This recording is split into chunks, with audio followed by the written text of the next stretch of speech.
ये बहन का प्रभाव। रक्षा सूत्र को लोगों ने बिगाड़ दिया। आज के जमाने में तो रक्षाबंधन का भी महत्व लोग नहीं जानते कि कैसे रक्षा सूत्र बनना चाहिए, कैसे रक्षाबंधन होना चाहिए। उसका भी विशेष महत्व होता है भाई, उसकी भी मूलता होती है। और एक बात कहूंगा आज रक्षाबंधन पर, आपको अच्छी लगे तो आप स्वीकार करना, ना लगे तो आप छोड़ देना। वैसे भी सीहोर वाला महाराज ताड़ी तड़ी बोले ही बोले है, उसमें क्या दिक्कत। तो बोलने में तो कोई पीछे हटूंगा नहीं। एक निवेदन आप सबसे करूंगा, आपको अच्छा लगे अपने जीवन में उतारिएगा, ना लगे कोई बात नहीं, छोड़ दीजिएगा, पर उतारना जरूर। बहन उसमें श्रीफल, जिसमें जल हो, पानी हो, और पानी वाला फल जब हाथ में देकर रक्षा सूत्र बांधती है बहन, तो भाई का भी घर भरा रहता है और बहन का भी घर भरा रहता है।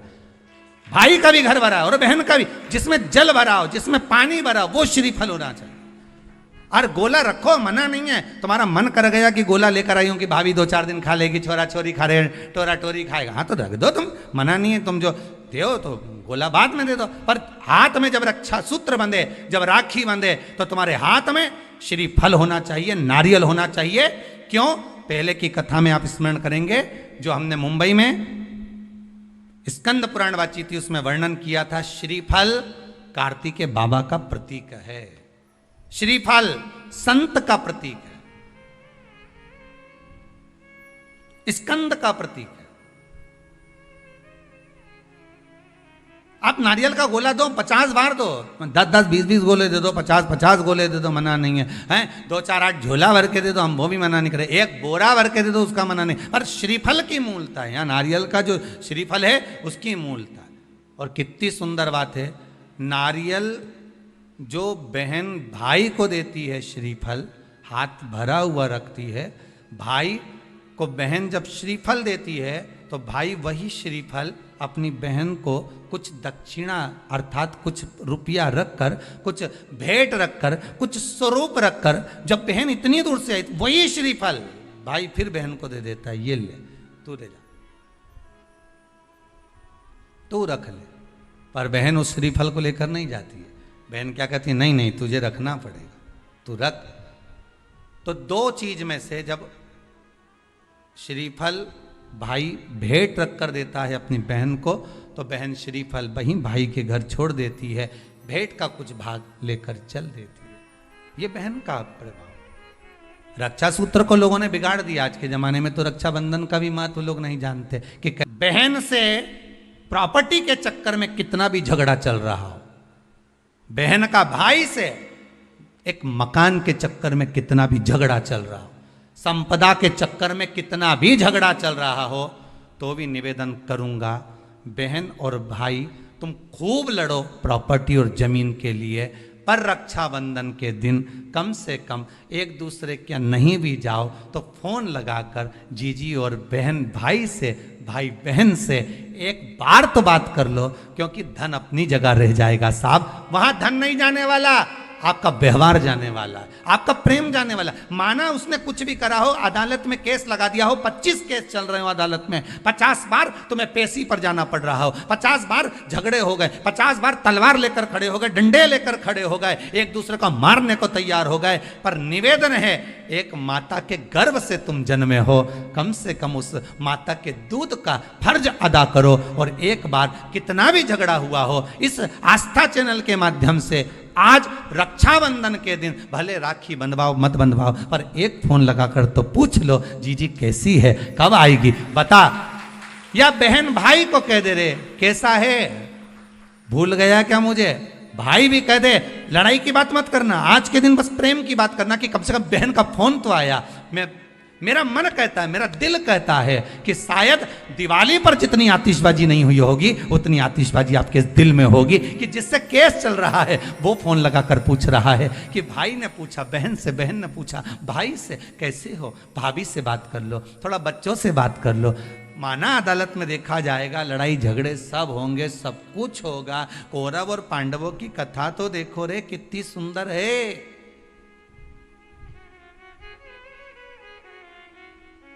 कितनी सुंदर है।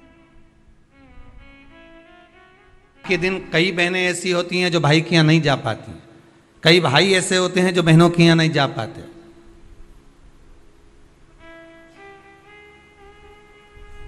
तो क्या इनका संबंध समाप्त हो जाएगा? अरे बोलो तो जम के नहीं। जितने लोग आस्था के सामने कथा सुन रहे हैं, बोलो जरा कि अगर बहन भाई के यहाँ नहीं जाएगी और भाई बहन के यहाँ नहीं जाएगा और उनका आपस में तिलक नहीं हुआ, रक्षा सूत्र नहीं बंधा उनका, तो क्या संबंध समाप्त हो जाएगा? नहीं।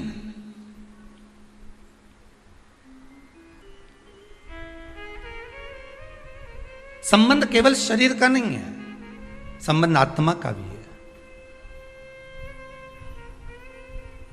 ये तीनों का बड़ा बड़ा महत्व, और ये तीनों राखी से जुड़े हुए हैं, तीनों रक्षाबंधन से जुड़े हुए महाराज जी। आज के दिन बहन तो भाई को राखी बांधती है, अपनी जगह पर है, पर आपने कथा में सुना होगा इंद्राणी ने भी इंद्र को रक्षा सूत्र बांधा था गुरुदेव के कहने पर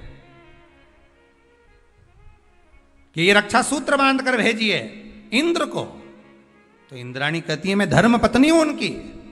तो क्या हुआ? आप रक्षा सूत्र बांधिए। अगर धर्म पत्नी रक्षा सूत्र नहीं बांध सकती तो यहां शास्त्र कहता है इंद्राणी ने इंद्र को युद्ध में विजय होने के लिए दिया था, रक्षा सूत्र बांधा था, स्वयं गुरु खड़े हुए। शास्त्र कहता है आज के दिन अगर बहन बेटी आए ना आए, या रक्षा सूत्र आपके हाथ में बंधा हो ना बंधा हो, या आपकी दुकान में, व्यापार में, गल्लक में, कांटे में, तोल कांटे में, आदि आदि की जगह पर रक्षा सूत्र ना बंधा हो, तो किसी ब्राह्मण को फोन लगाकर बोलिए, ब्राह्मण को बुलाइए और ब्राह्मण से कहिए कि आकर हमारी दुकान में आप रक्षा सूत्र बांध दीजिए। गाय, ब्राह्मण, साधु, संत और बहन बेटी, ये तीन काल का हरण करती है, इसलिए इन तीनों की महत्वता। जब ये राखी जो बनती है ना, ये रक्षा सूत्र जो तुमने बांधा है, ये मोली जो बांधते हैं, कलेवा जो बांधते हैं, ये रक्षा सूत्र बहुत दिन तक जब बंधा रहता है, बंधा रहता है, बंधा रहता है, पूरा समय 8 महीने, 9 महीने, 6 महीने, 4 महीने, 3 महीने, जितना भी आप लोग बांध कर रखते हैं, जितना भी 8 दिन, 15 दिन, 20 दिन, जब तक आप बांध कर रखते हैं, उसके बाद में इसको खोलने के बाद कहाँ डाला जाता है?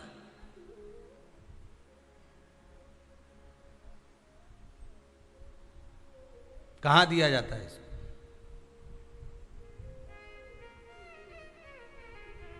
वो रक्षा सूत्र को कहां डाला जाता है?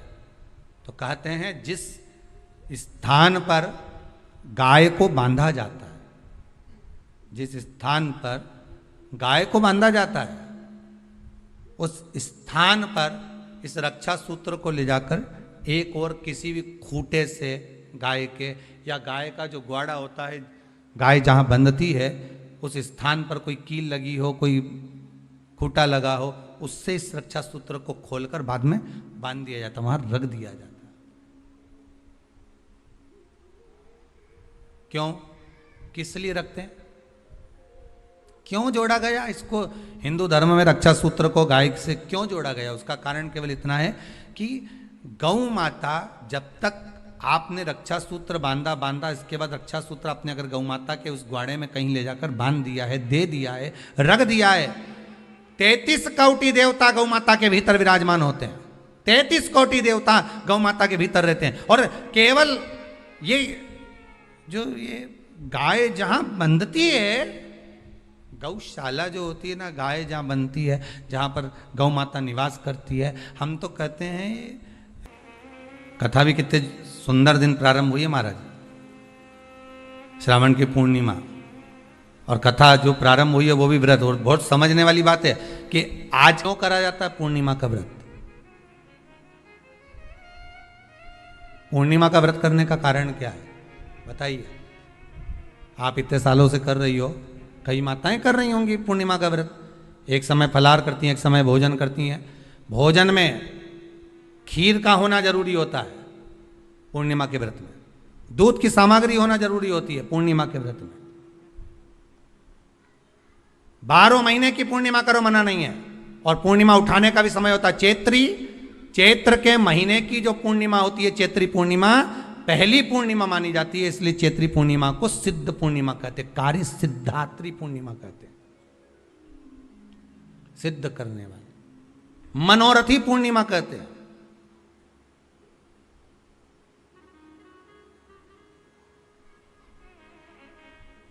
मनोरथी पूर्णिमा। इसलिए पूर्णिमा का व्रत कहाँ से उठाया जाता है? चैत्र के महीने की पूर्णिमा से पूर्णिमा का व्रत उठाया जाता है कि मैं महीने की पूर्णिमा करूंगी तो वो चैत्र पूर्णिमा से उसको उठा लिया जाता है। पर उसका एक नियम रहता है, आप फलाहार करें अपनी जगह पर है, पर एक समय भोजन कर रहे हैं वो अपनी जगह पर, भोजन के साथ में मीठे के साथ थोड़ा दूध की सामग्री होना जरूरी होती है। और क्यों करते हैं पूर्णिमा का व्रत, किस लिए किया जाता है, क्यों करा जाता है, उसका व्याख्यान वर्णन शिव महापुराण के अंतर्गत स्कंद पुराण में लिखा गया। स्कंद पुराण में वर्णन किया है श्री वेद व्यास जी महाराज ने। कहा यह पूर्णिमा का व्रत इसलिए किया जाता है कि व्यक्ति का जब मन गलत भ्रम में जाने लगता है, मन जब गलत जगह पर जाने लगता है, तो ये मन को गलत जगह पर ले जाने वाला कौन होता है? तो कहा यह चंद्र होता है। व्यक्ति की राशि के अंतर्गत, व्यक्ति की पत्रिका के अंतर्गत, व्यक्ति की ग्रह दशा के अंतर्गत जब चंद्र बेकार चलता है तो व्यक्ति अच्छा करते करते भी बेकार करने लग जाता है। चंद्र डोल रहा है। कई माताएं कहती हैं गुरुजी हमारे बेटे को आशीर्वाद दीजिए, बहुत गलत संगत में जा रहा है, मतलब समझ जाना कि चंद्र गड़बड़ जा रहा है। बेटी अगर गलत मार्ग पर जा रही है, बेटी अगर गलत संगत में जा रही है, किसी अन्य व्यक्ति की ओर आकर्षित हो, चंद्र गड़बड़ हो रहा है, उसका चंद्र कहीं जा रहा है। कोई पुरुष, कोई लड़का कोई गलत मार्ग पर जा रहा है, चंद्र गड़बड़ हो रहा है। घर में जो क्लेश उत्पन्न होता है, घर में जो विवाद उत्पन्न होता है, उस विवाद को रोकने के लिए केवल चंद्र की ही, इसलिए तो पूर्णिमा घर की नारियां हमारे यहाँ हिंदू धर्म में यहां तक स्कंद पुराण में कह दिया कि प्रत्येक पूर्णिमा, आप लोग कभी आप लोगों ने सत्यनारायण जी की कथा करवाई है? जितने लोग आस्था चैनल पर कथा सुन रहे हैं, जितने लोग फेसबुक यूट्यूब पर कथा सुन रहे हैं, यूट्यूब पर कथा का श्रवण कर रहे हैं, उनने कभी सत्यनारायण की कथा करवाई होगी। तो उसमें लिखा है हर कार्तिक, हर पूर्णिमा को, हर संक्रांति को ब्राह्मण सत्यनारायण भगवान की कथा या राजा या वैश्य कथा को कराता था या बढ़िया कथा कराता। सुनी कि नहीं सुनी ये बात? सत्यनारायण भगवान की कथा में लिखा है, स्कंद पुराण के अंतर्गत जो सत्यनारायण भगवान की कथा का स्मरण किया उसमें लिखा है प्रत्येक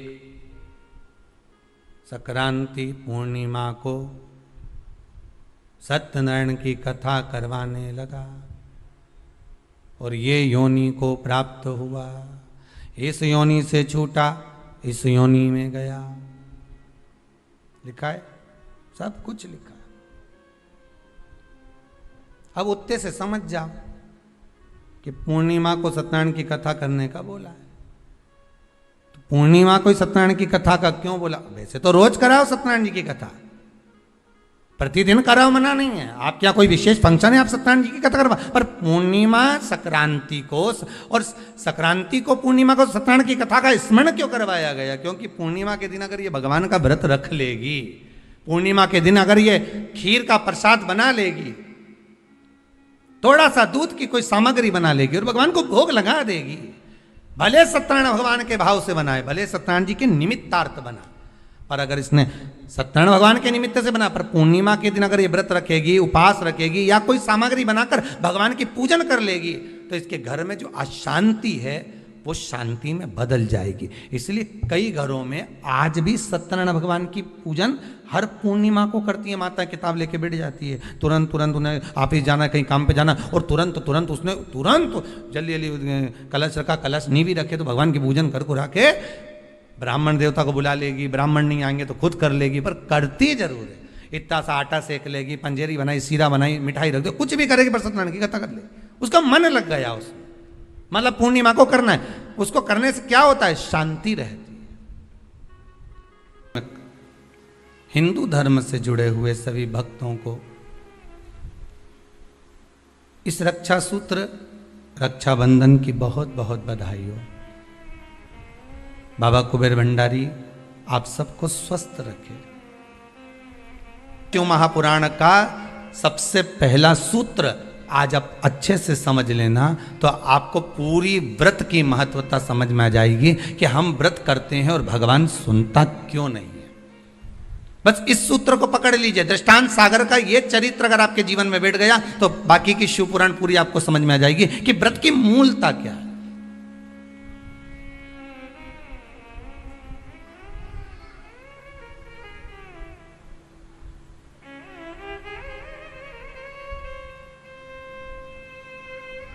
कारण क्या हो सकता है? देव ऋषि नारद ने पूछा तो धर्मराज बोले बस केवल एक कारण है। कौन सा? जब ये बैठता था इस शरीर के द्वारा इसने कोई बेकार काम नहीं करा। इस शरीर के द्वारा ये कोई किसी को कपट नहीं करा, किसी का धन नहीं खाया, वैभव नहीं करा खाया, किसी को अपशब्द नहीं कहा। इस शरीर के द्वारा कुछ नहीं करा इसने। फिर बचा काहे से था? तो कहा इस इंद्री के द्वारा, मन के द्वारा। क्या करा मन से? तो क्या मन के द्वारा ये जहां बैठता था वहां मन में सोच लेता था कि ये कितना बेकार व्यक्ति है, इसने इसके साथ तो ऐसा हो जाना चाहिए, इसके यहाँ कितना वैभव इकट्ठा हो गया, इतना धन एकत्रित हो गया होगा तो ये धन का करेगा क्या, इसके यहाँ तो ऐसा होना चाहिए कि डाका डल जाना चाहिए। इसने विचार करा, फिर विचार आया कि बताओ कितनी सुंदर स्त्री है, कितनी सुंदर नारी है, इतनी सुंदर नारी तो मेरे साथ में होना चाहिए थी।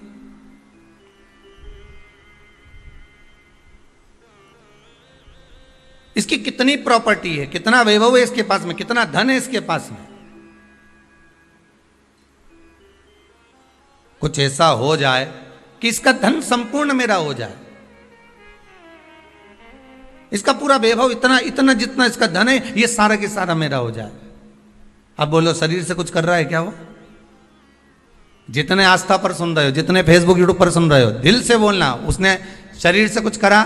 नहीं। शरीर से कोई चोरी करी? नहीं। शरीर से किसी को मारा? नहीं। किसी का धन खाया? नहीं। पर कर क्या रहा है? मन से उसके जो विकार उत्पन्न हो रहे हैं, मन से जो विचार उत्पन्न हो रहे हैं, मन से वो जो गलत सोच रहा है, मन से जो उसके विचार धारणा चल रही, मन चित्तवृत्ति से जो गलत विचार उसकी दृष्टि में आ रहा है, बस वो गलत उसको नरक की ओर ले जा रहा। अब तुमने व्रत तो करा, आज कई माताओं का पूर्णिमा का व्रत भी होगा, ऐसा नहीं है, जाएगी राखी बांधने तो कह भी देगी हमारी तो पूर्णिमा जीजी, हम तो तुम्हारे भाभी भोजन नहीं करें। वही ननंद और आती हैं तो कह भी देती हैं कि आज तुम्हारे पूर्णिमा है, हम काहे को भोजन करें तुम्हारे यहाँ, आज हमारा पूर्णिमा का व्रत है। और कई तो रक्षाबंधन पे इसलिए भी नहीं आती कि जाके करेंगे क्या, राखी बांधेंगे और रोटी का बोलेंगे तो रोटी तो खा ही नहीं सकते अपन, व्रत है अपना, तो एक टाइम तो खा सको। पूर्णिमा के व्रत का तो महत्व है, एक टाइम तो भोजन कर सकते हो।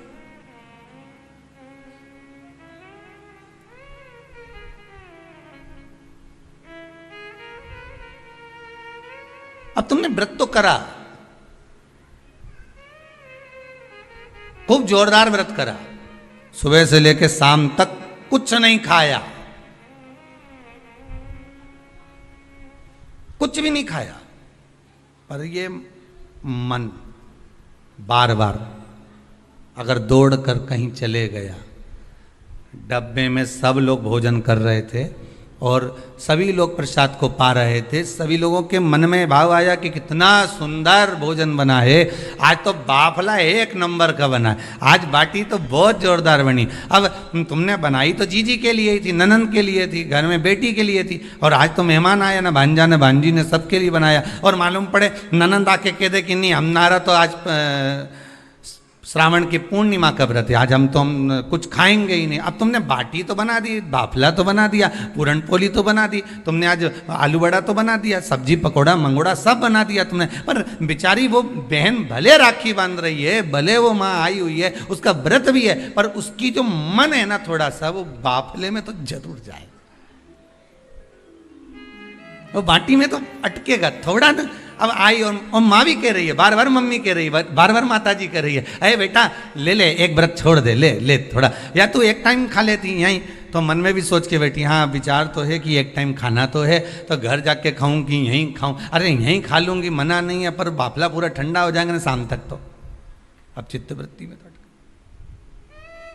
अब वो बाफला ने बाटी ने मंगोड़ा ने आलू बड़ा ने सब अटका हुआ है, वो हृदय चित्त में राखी जरूर बांध रही है, पेड़ा भी खिला रही है, सब कुछ आरती भी उतार रही है, सब कुछ करे, पर चित्त वृत्ति तो वहीं अटकी है ना उसकी।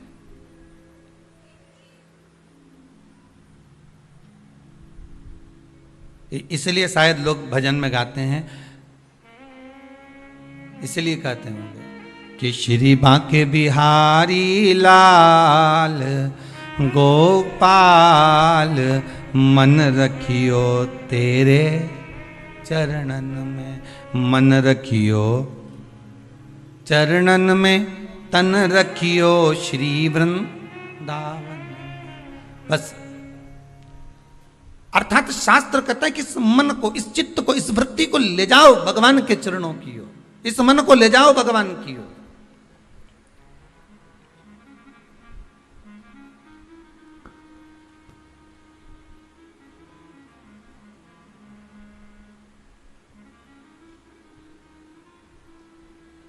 इस मन को परमात्मा तक ले जाओ।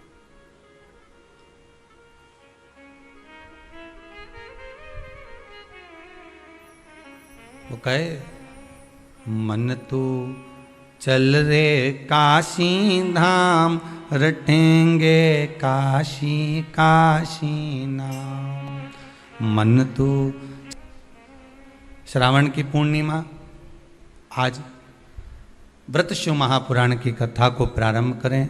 बहुत बहुत धन्यवाद देता हूँ मैं श्री विजय कुमार जी, नीता जी सिंघल, जो पटना बिहार से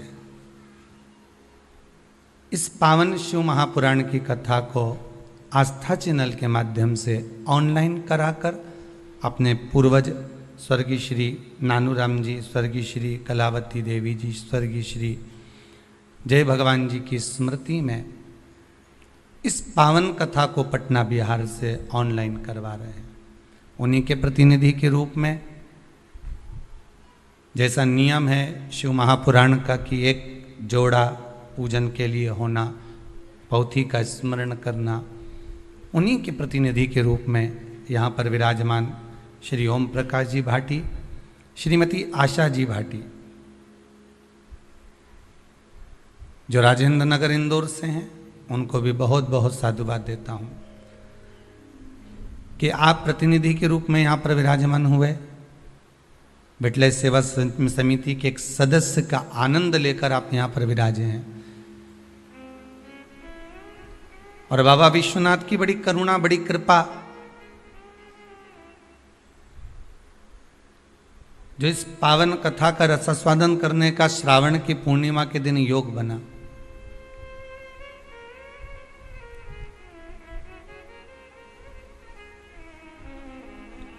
शंकर की कुछ कृपा ही ऐसी है।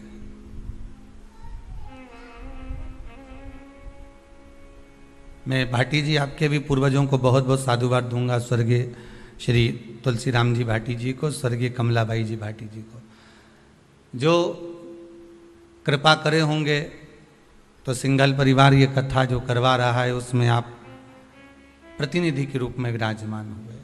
बहुत बहुत साधुवाद। शंकर जब करुणा करता है तब जाकर कहीं हम भगवान की भक्ति को प्राप्त कर पाते हैं। अभी तक जितनी कथाएं अपने श्रवण करी है, गणेश शिव महापुराण है, सती शिव पुराण है, पार्वती शिव पुराण है, नंदीश्वर शिव पुराण है, वासुकी नाग शिव महापुराण है, कौमार्य शिव महापुराण है। ऐसी सारी पुराणों को सुनते सुनते सुनते सुनते अब व्रत पर आ गए, क्योंकि श्रावण की पूर्णिमा पूर्ण होने के बाद में, वैसे तो श्रावण महीने के भी बहुत व्रत होते हैं, और उसको श्रावण की पूर्णिमा होने के बाद में जब माताओं के व्रत चालू होते हैं तो ये कार्तिक के महीना पूर्ण हो जब तक इनके व्रत चलते ही रहते हैं। पर कुछ कुछ व्रत ऐसे रहते हैं, जैसे एकादशी का, प्रदोष का, सोमवार का, मंगलवार का, शनिवार का, शुक्रवार का, बृहस्पतिवार का।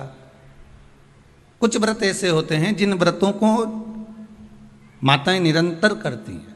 केवल ये नहीं कि तीज त्यौहार आएगा तभी, ये तीज के व्रत अलग होते हैं। हरतालिका तीज, छोटी तीज, बड़ी तीज, चतुर्थी, छठ, ये सारे व्रत अलग हो गए जो त्यौहार के अनुकूल आ रहे हैं, जो महीने के अनुकूल आ रहे हैं। पर भगवान की अविरल भक्ति को पाने के लिए मनुष्य जो दिन रात भगवान की भक्ति में डूबा रहता है, दिन रात भगवान को पाने का प्रयास करता रहता है, केवल व्रत के माध्यम से ही नहीं, वो तो अपनी भक्ति के माध्यम से भी भगवान शंकर को रिझाता है।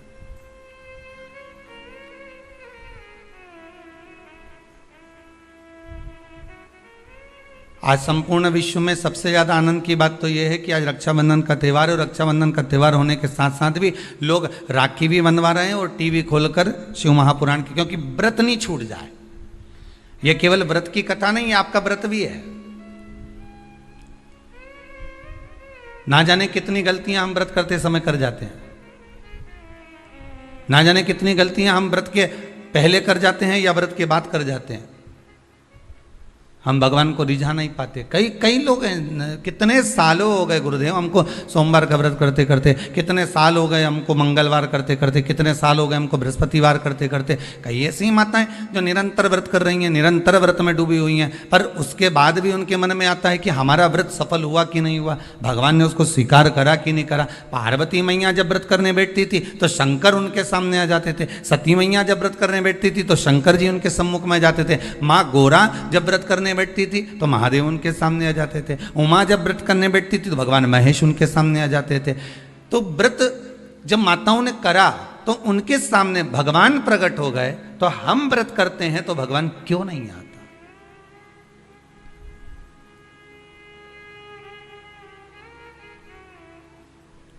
आप आए नहीं और सुबह हो गई, मेरी पूजा की थाली धरी की धरी रह गई। आखिर कारण क्या है? क्या कारण हो सकता है? हम परमात्मा को इतना रिझा रहे हैं, हम परमात्मा को इतना मना रहे हैं, हम परमात्मा से इतनी विनती कर रहे हैं, निवेदन कर रहे हैं, उसके बाद भी अगर भगवान हमको ना मिले, उसके बाद भी भगवान हमारा ना सुने, तो फिर दुख तो होता है ना कि भगवान आखिर क्यों नहीं सुन रहा। कुछ माताएं कर रही थी, गुरु जी हमने ये करा, उसके बाद भी भगवान ने हमारा ना सुना। हो सकता है कि कुछ गलतियां हमारे भीतर की भी हो। हम इस शरीर से तो परमात्मा को रिझा रहे हैं, हम इस शरीर से तो भगवान को मनाने का प्रयास कर रहे हैं, हम शरीर के द्वारा तो मंदिर तक पहुंच जा रहे हैं, हम शरीर के द्वारा तो हम मंदिर में जाकर जल भी चढ़ा रहे हैं, अभिषेक भी कर रहे हैं, पूजन भी कर रहे हैं, अर्चना भी कर रहे हैं, पर साथ में मन नहीं जा रहा हो, तो साथ में मन नहीं पहुंच रहा हो, तो चंद्र की काया का रोग मिट गया, चंद्र की काया का रोग समाप्त हो गया। चंद्र ने विचार कर लिया कि जो भगवत भक्ति में मन से जुड़ेगा मैं उसके मनोरथ पूर्ण करूंगा। मन चित्त वृत्ति, उपवास करो, उपास करो तो मना नहीं है, पर उपास शरीर से नहीं होना चाहिए, उपास मन से होना चाहिए। आप उपास नहीं भी करेंगे ना और मन लगा लिया ना, आज धर्म पत्नी का आज हरतालिका तीज का व्रत है, आज पत्नी का चतुर्थी का व्रत है, आज पत्नी का छठ का व्रत है, और आपने मन लगा लिया कि आज छठ का व्रत है, आज भूखी रहेगी। भले आप भोजन कर रहे हो, पर मन में सोच लिया ना, उसको भूखा देखकर भी आपके मन में भाव उत्पन्न हो गया कि भूखी है, ये भोजन नहीं कर रही है, इसके मन के लिए। तो आपका मन अगर उसके प्रति भाव उत्पन्न हो रहा है, आपका भाव उसकी ओर जा रहा है, तो उसके व्रत का पुण्य आपके खाते में जा रहा है, पुण्य जा रहा है आपके खाते।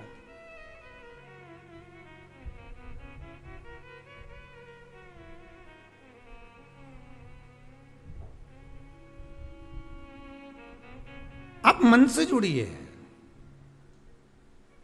ये व्रत जो शिव महापुराण की कथा चल रही है, शंकर की कथा का जो अनुमोदन कर रहा है, उससे मन से जुड़ना है हमको। हमें जानना है कि व्रत की महत्वता कैसे प्रकट होगी, हमें व्रत कैसे लगेगा। पूर्णिमा का व्रत करो, पर चैत्र के पूर्णिमा से प्रारंभ करो। नहीं कर सकते, खीर बनाना, आप पूर्णिमा की पूर्णिमा प्रारंभ करो। गृह शांति, घर की शांति के लिए, आनंद के लिए, उमंगता के लिए, उत्साह। महाराज शंकर की कथा कहती है, देवराज मंदिर के अंदर बैठकर शिव पुराण सुनता रहा, अंतिम में जब प्राण त्यागे शिव के धाम गया। कारण क्या था? क्योंकि वो बेलपत्री के पेड़ के नीचे एक क्षण के लिए ये साधना चित्त से कर ली थी। क्या मैं जो अंदर कथा सुनकर आया हूं, हर हर महादेव लोगों ने कहा, वो क्या महादेव बोलने से महादेव आता है? क्यों नहीं आता? शिवाया ले गया। चंचुला देवी ने तप साधना करी थी। उस तप साधना का बल इतना था कि पति को भी प्रेत की योनि से मुक्त करवा दिया। कथा में ऐसा मन लगाया, ऐसा मन, शरीर नहीं मन लगाइए, शीतलता रहती। जिसके घर में हर महीने की पूर्णिमा को खीर बनती हो, ध्यान दीजिएगा, बहुत सुंदर संवाद चल रहा है, बहुत ध्यान देने वाली बात है। प्रत्येक महीने की पूर्णिमा को जिसके घर में दूध की सामग्री बनती हो, दूध की सामग्री तैयार होती हो, खीर प्रसाद तैयार होता हो, उसके घर में कभी क्लेश नहीं हो सकता। चाहे सास बहू एक दूसरे के सामने वो कहे ना, वो सांप और नेवले की लड़ाई क्यों ना, फिर भी शांति हो जाती है। पर प्रत्येक महीने की पूर्णिमा होना चाहिए। ये नहीं कि तुमने एक महीने की पूर्णिमा पे बना लिया और दूसरे महीने की पूर्णिमा को गायब कर दिया। फिर किसी ने कह दिया आज चूरमा तो बन रहा है, दाल बाटी तो बन रही है चूरमे के साथ में, लड्डू बन रहे हैं, तो काय को खीर बना रही हो? तो तुमने अब वो खीर प्रसाद। जैसे प्रदोष व्रत का जो उद्यापन होता है, प्रदोष के व्रत का जो उद्यापन होता है, उसमें सबसे मूल क्या है प्रदोष व्रत के उद्यापन में? कि दो चीजें मूल है प्रदोष व्रत के उद्यापन में, कि आप प्रदोष का व्रत करो तो या तो 11 करो प्रदोष तब उद्यापन करो, या 26 प्रदोष करो तब उद्यापन करो, या उससे ज्यादा कर लिए तब उद्यापन। तुम्हारा मन हो जब उद्यापन करो। पर उद्यापन की मूलता में दो चीजें, कि प्रदोष के दिन के एक दिन पहले गणेश जी की पूजन हो जाना चाहिए। उद्यापन की जो पूजन होती है वो पहले गणेश जी की पूजन एक दिन पहले हो प्रदोष के, और प्रदोष वाले दिन फिर हवन यज्ञ पूजन करा। और हवन में क्या चीज जरूरी है? खीर बनाकर 108 बार शंकर जी की नाम की पार्वती के साथ की आहुति देना जरूरी है। खीर की महत्वता है।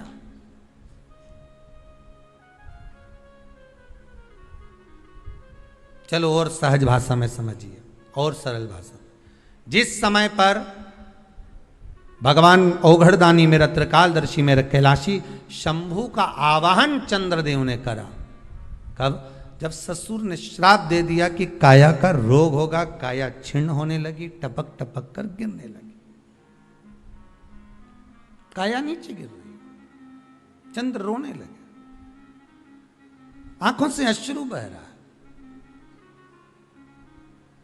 आंखों से आंसू बह रहा, किसके पास जाऊं मैं? तब देवऋषि नारद का स्मरण किया। देवऋषि नारद, नारायण श्रीमन नारायण, नारायण श्रीमन नारायण। देवऋषि नारद का स्मरण कर, नारायण श्रीमन नारायण, नारायण श्रीमन नारायण, नारायण श्रीमन नारायण, नारायण श्रीमन नारायण। भाव से गाइए, प्रेम से, आनंद से।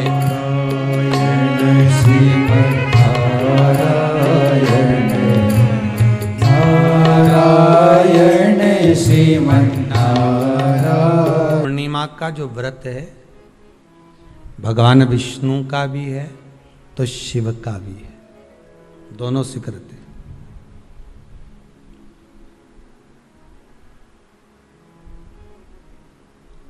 दोनों स्वीकृत है। जिसका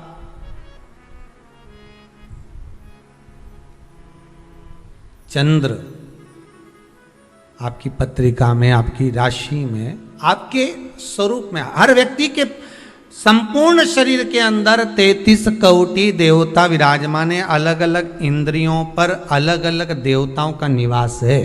कभी मौका मिले तो अच्छे से उसको समझना। पूरे शरीर में अलग अलग इंद्रिय पर अलग अलग देवता। जिस व्यक्ति को रात्रि में, जैसे ही रात हो या दिन हो, भोजन करने के 15 मिनट के बाद ही नींद की झपकी आ जाए, समझ लेना चंद्र कमजोर पड़ गया, चंद्र गड़बड़ हो गया। बहुत ध्यान सुनिएगा जरा। पूर्णिमा का व्रत किसके लिए, वो भी ध्यान से दीजिए। शायद आपने कभी सुना ना सुना, पर अच्छे से सुन लोगे ना, ये व्रत कथा बार बार नहीं मिलने वाली। फिर इसके बाद तो तुम भले वो फिर फेसबुक यूट्यूब पर बाद में निकाल के भले सुनते रहना, पर सुन लो पूर्णिमा के व्रत का महत्व पूरा। एक, भोजन के बाद जब नशे जैसा माहौल हो जाए, आपको बिल्कुल कोई छेड़े ही नहीं, सोई नींद आए, जब लग जाए कि अब तो 2 क्षण सोना ही पड़ेगा, नेत्र कितना ही जगाओ तो भी नहीं माने, फिर तो बिन पिए नशा हो जाता है, जो बोले भोले गाता। तो ये जब ये चंद्र अपना प्रभाव दिखाता है तो भोजन के बाद आपको डुबा देता है। ठीक है,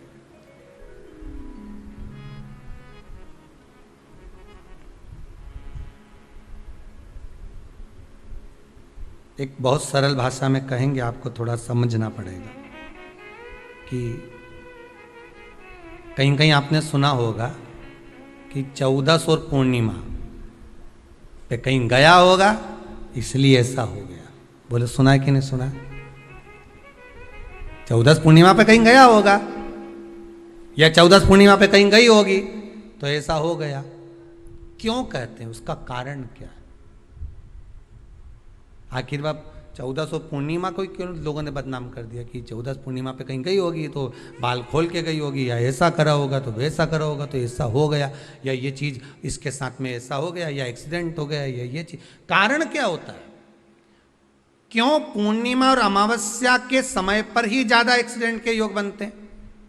क्यों पूर्णिमा अमावस्या के अंतर्गत ही ज़्यादा कष्ट के योग बनते हैं, बीमारी को पनपने के? कारण क्या होता है? उसका क्रम क्या है? कारण क्या है? उसका एक कारण है आपके चंद्र की महत्वता घट जाना। जब चंद्र की महत्वता घटती है तब जाकर शरीर में कहीं ना कहीं रोग की मात्रा बढ़ जाती है।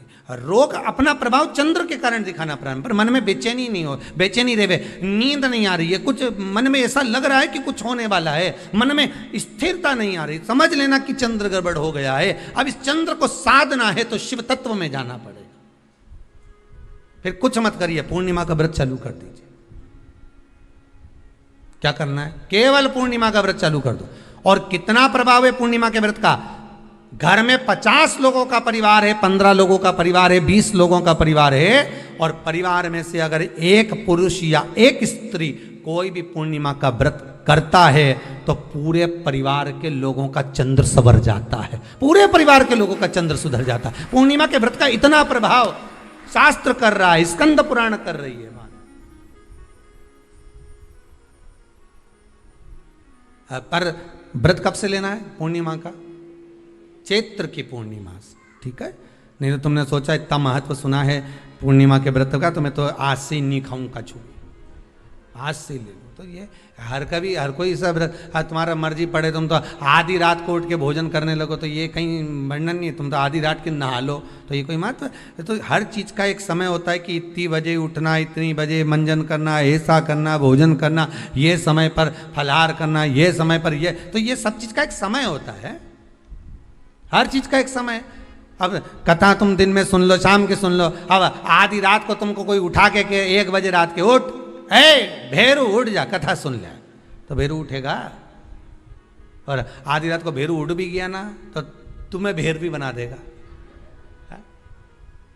कथा सुनने वाला है। हर चीज का एक समय होता है कि आपको ये समय पर आपको ये ग्रहण करना, आपको इस समय पर भगवत स्मरण करना, आपको इस समय पर नाम जाप करना, आपको इस समय पर भगवान की भक्ति को धारण करना। परिवार में अगर किसी ने एक पूर्णिमा का व्रत कर रखा है, एक व्यक्ति ने भी करा है, तो 50 की ग्रह दशा जब उसके स्पर्श में आती है, पूर्णिमा का जो व्रत होता है ना, स्पर्श का सुख दे जाता है। बहुत बहुत ध्यान दीजिएगा। जैसे आपने किसी ने पानी मांगा, आपका पूर्णिमा का व्रत है, और भले आप उठ के पानी लेने नहीं गए क्योंकि आपका व्रत है, क्योंकि जिसका व्रत होता है बेचारी वो तो ज्यादा कुछ करती नहीं पाती, पर किसी ने आपको पानी लाकर तो दिया ना। अब पानी लाकर जिस व्यक्ति ने दिया उसका स्पर्श तो हुआ ना, ये अभी गई थी ना दूसरी लहर कोरोना महामारी, इसको देख लो, इसको टच किया, इससे टच होकर उस पर गया, उससे टच होकर उस पर गया, तो ये कोरोना महामारी। अब जब ये कोरोना महामारी टच करने से फैल सकती है तो व्रत का पुण्य टच करने से क्यों नहीं बढ़ सकता? विचार करिएगा जरा, उसका भी तो पुण्य। अब आपने किसी को जल दिया जिसका व्रत था उसको जल दिया। और सरल भाषा में समझ लो, कभी मथुरा वृंदावन गए हो आप लोग? अगर मथुरा वृंदावन गए होगे, उज्जैनी गए होगे, काशी गए होगे, कहीं तीर्थ में गए होगे, या कभी कुबेरेश्वर धाम कभी आप लोग आएंगे जाएंगे, कभी आपको ज्ञात होगा, तो कभी आप लोग दर्शन करेंगे कि जब भोजन प्रसाद होता है तो लोग उसको बांटने के लिए देते हैं कि कोई आया है तो उसको कुछ प्रसाद मिल जाए, भंडारे की प्रसादी मिल जाए। तो भंडारे की प्रसादी जब वो खाता है उसका स्पर्श होता है, स्पर्श होता है तो जिसने भोजन किया उसका पुण्य जो दे रहा होता है उसके खाते में चले जाता है।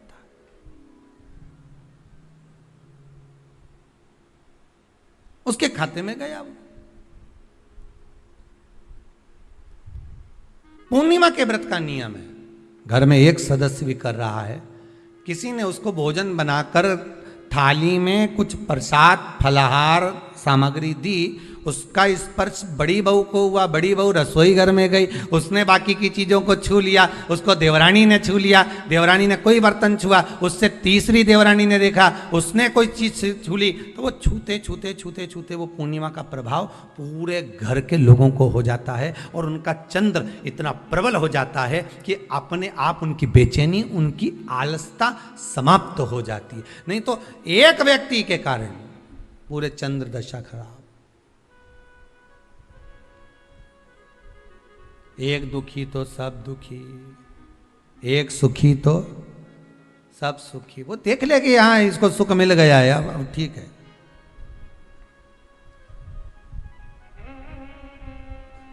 जब बेचैनी लगे, 14 और पूर्णिमा आए और आपको लगे बेचैनी बहुत ज्यादा है, मेरे को थोड़ा बेचैनी, ना जाने क्यों ऐसा होता है कि 14 पूर्णिमा आई और मेरे को बेचैनी, तो समझ लेना कि चंद्र गड़बड़ है। फिर क्या करना है?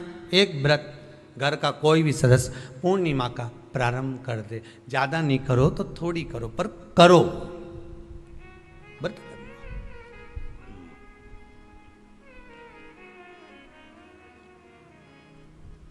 बहुत क्लेश हो रहा हो,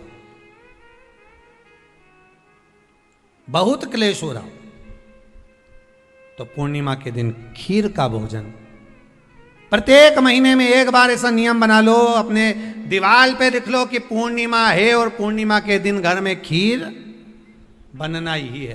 केवल शरद पूर्णिमा अकेली पे नहीं हो,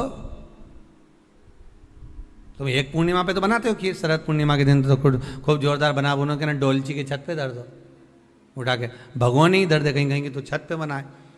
तो बच्चे पूछ ले मम्मी ये छत पे क्यों रखी है, तो क्या अमृत गिरेगा?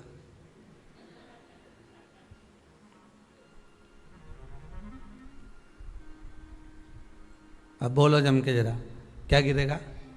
अमृत गिरेगा। अच्छा, अब शिव महापुराण की कथा स्कंद पुराण तो कहती है, पूर्णिमा के महत्व को जो दर्शाया जाता है कि शरद पूर्णिमा के दिन चंद्र में से अमृत तत्व गिरता है, गिरता है। पर कब गिरता है? अरे जम के तो बोलो, जब उस खीर का ढक्कन हटा हुआ, केवल खीर का नहीं अपना भी ढक्कन हटाओ, तभी तो अमृत गिरेगा।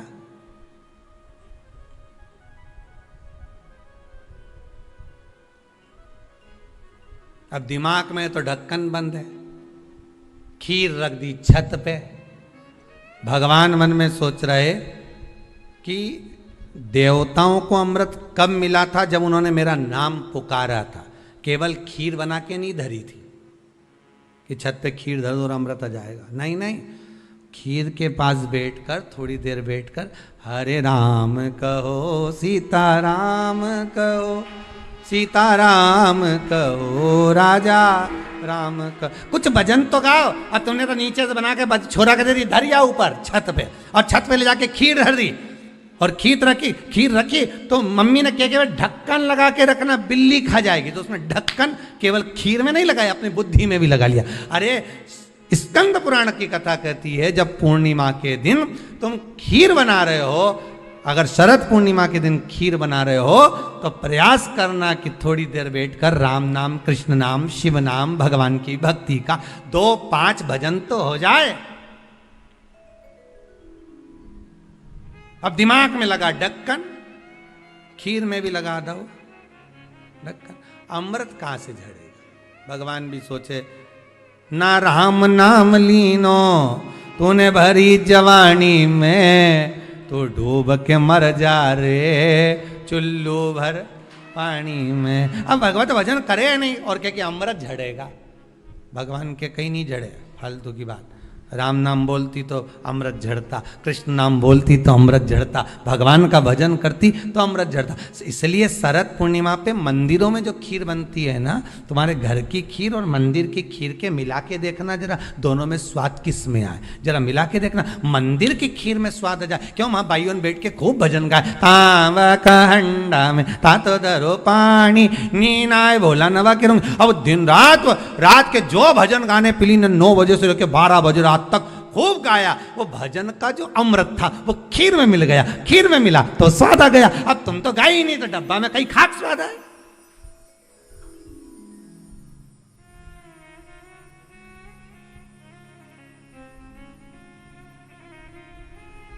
अब रात्रि को छोरा से क्या, जा खीर उठाना नीचे, जो खीर लेके आया ने खा के देखी तो ये खीर तो फटी गई,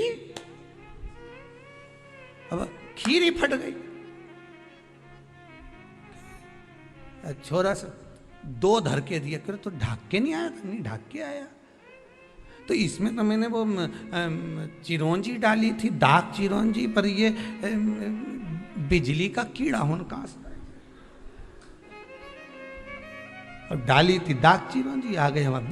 उस समय पे बिजली का कीड़ा बहुत चले, शरद पूर्णिमा के टाइम पे काला वाला, और एक ही आ जाए नहीं तो पूरा इलायची का स्वाद दे जाए।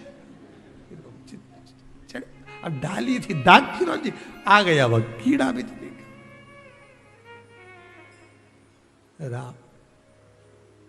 अब छोरा को कूट रही, अब उसको कूटने से क्या हो? ये तो उसी में का हाल नहीं हो गया। एक बच्चा घर आ गया दौड़ के, माता जी ने पूछा क्यों तू वापिस घर क्यों आ गया? स्कूल नहीं जा सकता था?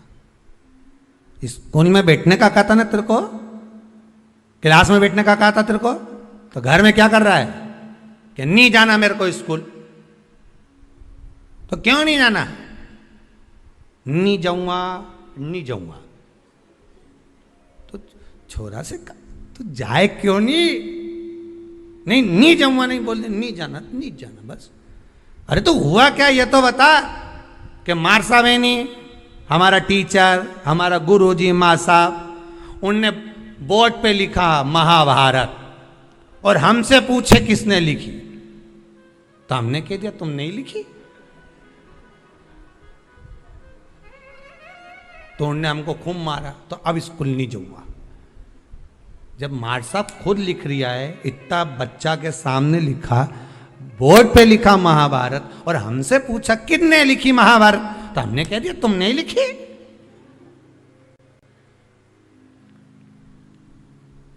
उन्होंने तो हमको टेबल पे खड़ा करने खूब दोचा, जैसे मंदिर के घंटा हो, खूब बजाया, खूब मारा। इसलिए अब नहीं जाऊंगा स्कूल। इतने में माँ ने हाथ पैर जोड़े, वो महाभारत किसने लिखी थी ये पूछा था, तो हम वही तो बोल रहे हैं माँ साहब ने लिखी थी। हम कौन से अलग बात बोल रहे हैं? हम भी तो बोल रहे हैं कि टीचर ने लिखी, माँ साहब ने लिखी।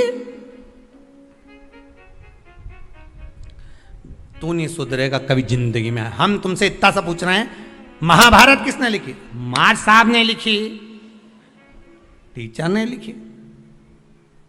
और देखो मम्मी,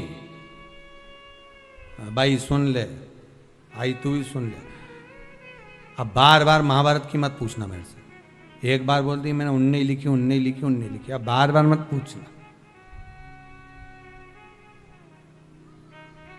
पिताजी आ गए दुकान से, खेत से, क्यों रे छोरा आज तो स्कूल नहीं गया? गया था। तो फिर बस सन ने खूब मारे, तुम भग आया। क्यों भग क्या आया, ऐसा क्या कर दिया तूने? तो मार साहब खुद लिखे, बोर्ड पे लिख दी महाभारत, और मुझसे पूछ रहे महाभारत किसने लिखी। मैंने भी कह दी तुमने ही लिखी। तो मार साहब ने खूब मारा, मैं अब नहीं जाऊंगा। तो पिताजी बोले रे मूर्ख, तुझे बता देना तो महाभारत किसने, तो वही तो बताया कि मां साहब ने लिखी। पिताजी भी क्या बोलेगा। हम भी इसी भ्रम में महाराज, हम सोचे कि हम बस खीर में अमृत झड़ेगा। भगवान के जब झड़े जब राम बोले, अमृत जब झड़े जब कृष्ण बोले, अमृत जब झड़े जब भगवान का भजन होवे। केवल खीर बना के डब्बा को छत पे रखने से अमृत नहीं झड़ता। भगवान के भजन के साथ अमृत तत्व की जो प्राप्ति होती है तो वो आनंद ही दूसरा हो। किसी ने भजन में गाया है, आपने सुना होगा, अमृत है हरि नाम प्रभु का, अमृत है हरि नाम प्रभु का, इसे छोड़ विष पीना क्या, हरि नाम नहीं तो जीना क्या, प्रभु नाम नहीं तो जीना क्या। ये अमृत तत्व भगवान की भक्ति का होना चाहिए। ये अमृत तत्व परमात्मा की भाव का, निर्मलता के भाव का होना चाहिए। तो स्वाद। मेरा निवेदन है, अगर तुम्हारे घर में अशांति ज्यादा होती है, क्लेश बड़ा ज्यादा होता है, आप पूर्णिमा का व्रत करें ना करें, पर पूर्णिमा को खीर प्रसाद घर में अवश्य बना।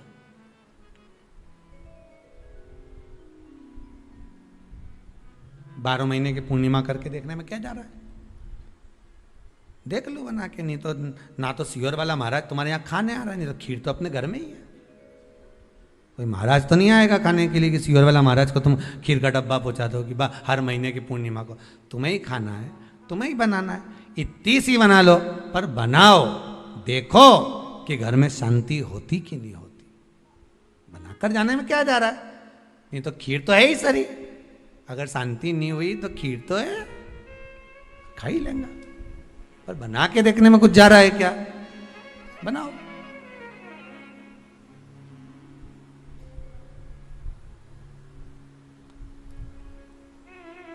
उसकी महत्वता को जानना है। ये जो हवन में, यज्ञ में खीर की जो आहुतियां छूटती हैं, ये इसका महत्व बहुत है महाराज। आप समझें ना समझें वो आपकी जगह पर आपके यहां जब विद्वान ब्राह्मण, कोई विद्वान ब्राह्मण आपके यहां जब यज्ञ कराने आए, हवन कराने आए, वास्तु पूजन कराने आए, जब माता रानी का हवन, किसी भी रूप का यज्ञ कराने के लिए आए और वो खीर की आहुतियां जब छुड़वाए, तो आप पूछना कि खीर की आहुति का फल कितना, प्रताप फल कितना। पूरे यज्ञ में वो खीर की आहुतियां लक्ष्मी के लिए जो दी जाती है, वो लक्ष्मी की वृद्धि कर देती।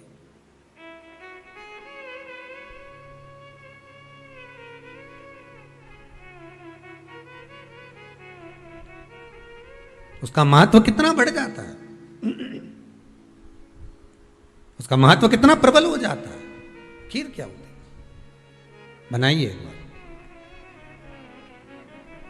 पूर्णिमा के व्रत का महत्व चंद्र से, और जिसके यहाँ क्लेश हो, कोई व्यक्ति मीठा बोलकर आपसे स्नेहवश, प्रेम बढ़ाकर, स्नेह बढ़ाकर, आपसे प्रेम वात्सल्यता करुणा स्नेह बढ़ाकर जब आपसे कुछ धन लेकर चले गया हो, और अब आप उससे मांग रहे हो, आप उससे लेना चाहते हो और फोन कर रहे हो, मिलने जा रहे हो कि मेरा पैसा दे दे भैया, और वो प्रेम खत्म कर चुका है, स्नेह खत्म कर चुका है, धन नहीं दे रहा, वहां पर भी ये पूर्णिमा का व्रत काम करता।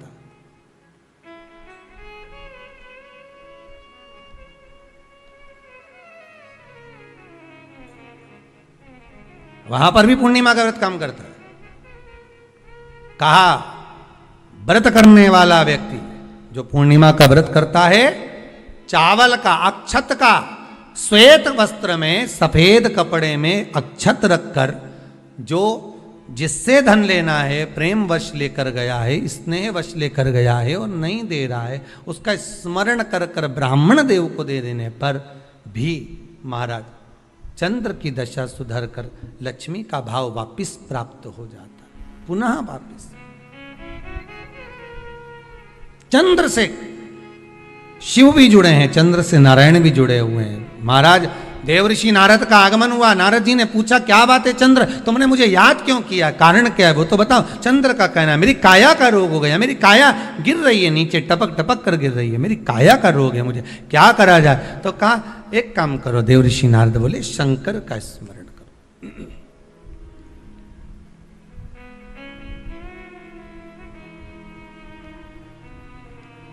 शिव का स्मरण कर लीजिए। चंद्रदेव ने पूछा शंकर का स्मरण मैं करूं, प्राप्त करूं, क्या भगवान शिव मेरे संकट को हरने के लिए आएंगे? क्यों नहीं। चंद्र के मन में थोड़ा संशय है, क्या शिव आएंगे मेरा संशय हरने के लिए? हाँ, क्यों नहीं आएंगे। तो देवऋषि नारद के सामने एक संशय और पैदा कर दिया चंद्रदेव ने।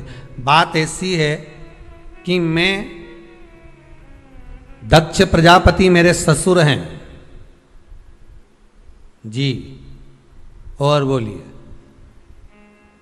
शंकर भगवान के ससुर भी बोलो दक्ष प्रजापति हैं, सती इनको भी आई है, तो 60 कन्याएं चंद्रदेव के पास में भी गई।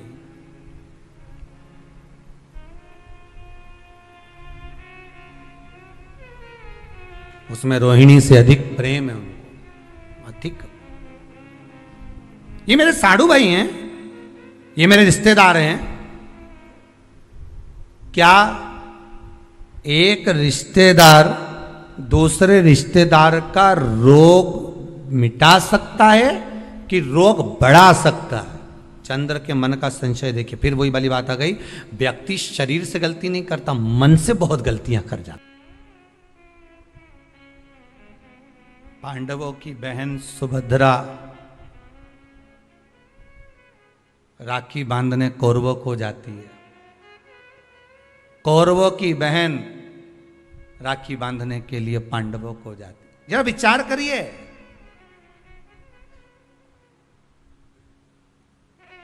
क्या युद्ध के मैदान में लड़े नहीं? क्या युद्ध के मैदान में मरे नहीं? युद्ध अपनी जगह पर है,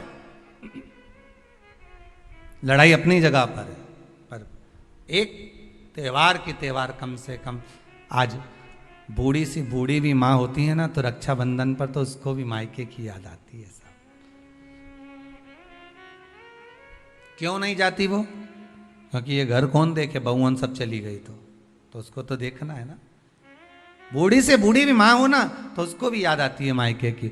वो बहू से कह देती है ले लिफाफे में थोड़ी सी 2 राखी रख दे और हमारा दोनों भाइयों के लिए कोरियर कर दे। 5 दिन 8 दिन पहले से कह रही है भेज दी क्या बेटा, भेज दी क्या बेटा? हाँ मम्मी भेज दी। अब वो पहुँच जाए, उसमें एक पत्र लिख के डाल दे कि बंधवा लेना, हो थारी बुआ ने भेजी है, बंधवा लेना, तेरी बहन ने भेजी है।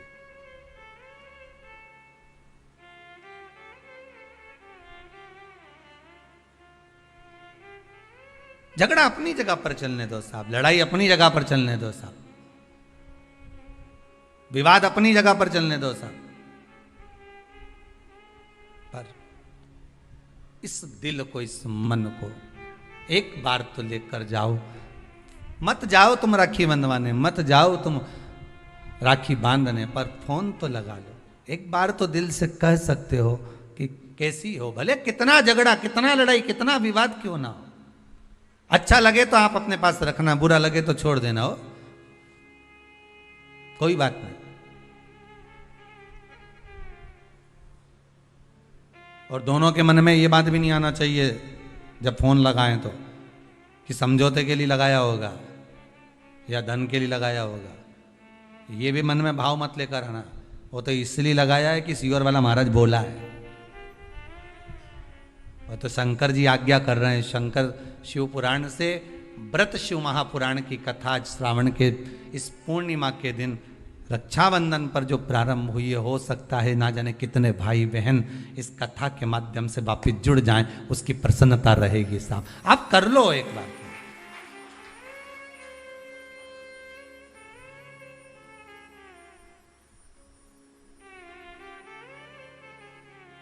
कर लो एक बार। और टालना मत ही, तुम तो अभी कथा चलते चलते में कर लो रे, कई दिक्कत नहीं, कथा अपनी चलती रहेगी, तुम तो एक बार फोन लगा के बोल दो जीजी कैसी है बस, और जीजी बोलते भाई कैसा, जिसके यहाँ झगड़ा हो प्रेम, बस एक बार फोन लगा के, बस कथा होती रहेगी, ये तो चलेगी 2 बजे से 5 बजे तक, तुम इसकी चिंता मत करो, तुम तो लगा लो आज आप।